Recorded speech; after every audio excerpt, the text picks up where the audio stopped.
I've decided to post this video over several increments rather than doing one long video, which is probably a mistake, because usually if I do part one, part two, part three, people tune in for part one, and then nobody cares about part two, part three, or part four. But in any case, I'm going to do it that way, just because I'd rather just break it up that way. And I think there might be more interest in this particular subject that might inspire greater engagement, but who knows? Who knows? In any case, it's helpful for me to talk about this, to get it, just to put it out there into the universe. So the last thing I was saying, I accidentally got cut off in the first video. Last thing I was saying was there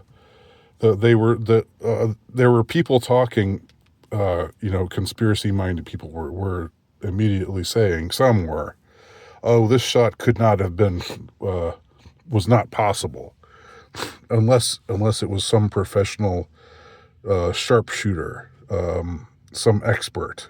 Only an expert could pull off a shot like this. But the truth is, the fact is that is not the case. The shot that Tyler Robinson allegedly took was from a distance that somebody who was a competent,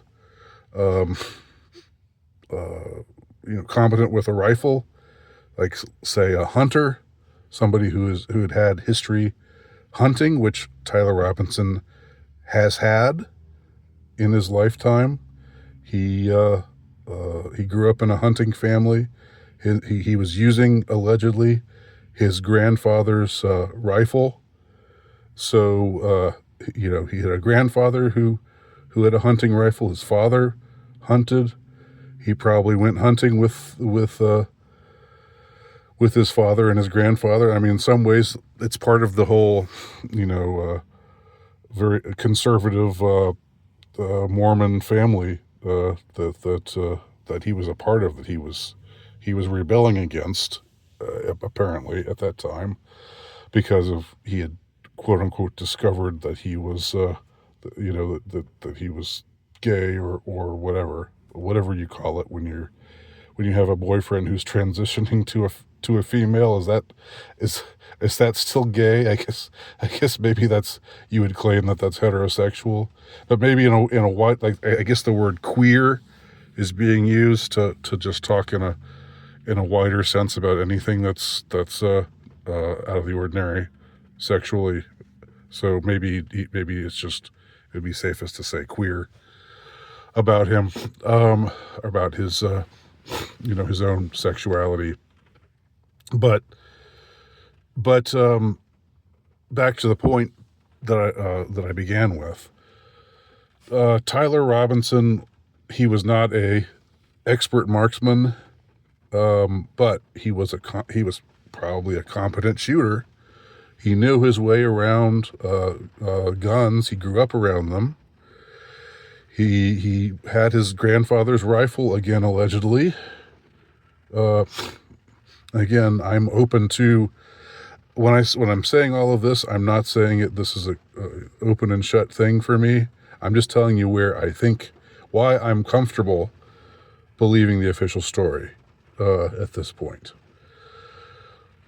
So it was not, there was nothing strange about us. I mean, it's terrible. It's tragic. It should not have happened, in the sense that no murder should happen. No innocent person should get murdered. But there's nothing strange or out of the ordinary about somebody going to this event, this Charlie Kirk event, and shooting him from a roof, and then fleeing the scene after the shot, which is the official story of what happened, what Tyler Robinson did. Okay, nothing unusual. There's nothing there. There's no anomaly there.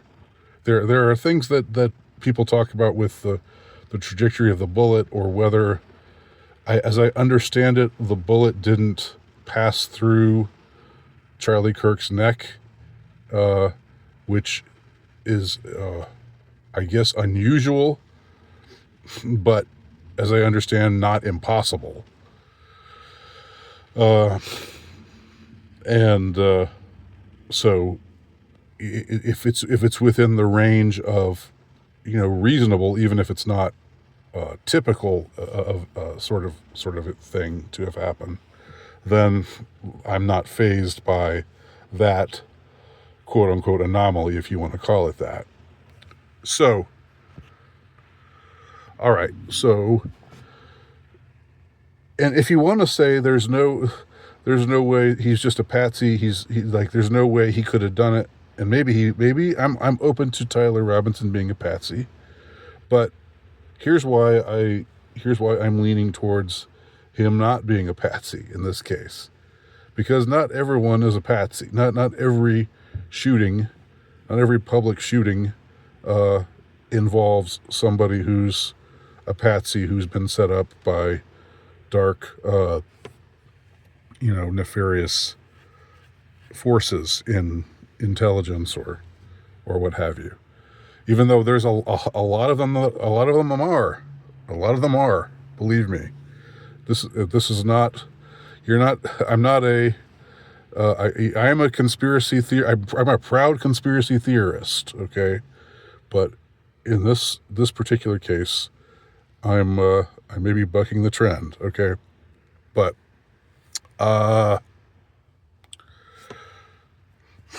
we saw afterwards, in that awful montage of thousands and thousands of seemingly normal people. This is something I did a video about. This is something I wrote about on my Substack page, of seemingly normal people who have infiltrated so much of what of normal, quote, normal town USA. These aren't people who, you would meet and think, somebody like that would never make a blood-curdling video laughing and jeering about a man getting assassinated, and how he hopes that his entire family gets assassinated too. And, but these were the kinds of things these people were saying. And you can go to a lot of places, but you can also look on my Substack page. I have an article about this. The demonic left is what I call it. And I call it that. I have that title reluctantly, because I don't really like, there's a trend right now to just call everything demonic. And even though I believe in demonic, in the realm of the demonic, I don't want to just go off calling everybody who does something or who behaves in a way that I find disagreeable demonic. But it's hard to avoid that designation when watching these videos, seeing these people and their ghastly, grotesque, joyful reactions to Charlie Kirk getting murdered. All right. So you really think, given that there's thousands and thousands of people out there who were openly saying that they love the fact that he was murdered, given that fact, you think that the idea that somebody out there, just some schmuck who's not connected to anyone, but who, I don't know, but who hates Charlie Kirk and has a background in shooting, has learned about aiming and shooting prey from being on many hunting expeditions in his lifetime. You really think it's so implausible that some young schmuck like Tyler Robinson could pull this off, could do this, could pull off this very pull-offable shooting?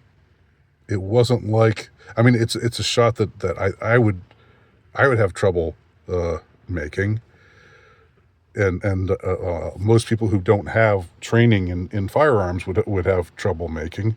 But if again, somebody who's a trained hunter, it's not so hard. It's not so difficult. And the fact that there wasn't that much security isn't really is a red herring, because there'd never been much security at Charlie Kirk's events. That was par for the course. He wanted to be close to the people. He wanted to be accessible. That was his whole deal. That was his shtick, if you will. Although that sounds cynical. I don't think it was just shtick. I think he was sincere about it. So there's nothing that's crazy or unusual about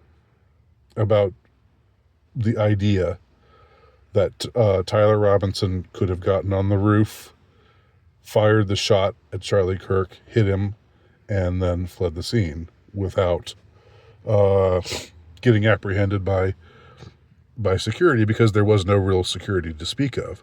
And there's nothing at all that would suggest to us that some random, like Tyler Robinson, not saying that to put him down, but I'm a random too, but just that somebody somebody who wasn't known, wasn't famous, was just an ordinary citizen, but who happened to have this pathological hatred for Charlie Kirk, which it seems was shared by thousands and thousands and thousands of other citizens of the United States, who, as we saw by the outpouring of awful videos posted and tweets posted, it's not even that unusual. So why would you look askance at the notion that he did it? And it's not like he did it, again, it's not like he did it against incredible odds, because the shot was completely plausible and there was no real security to speak of. Okay, so let's move on to the next thing.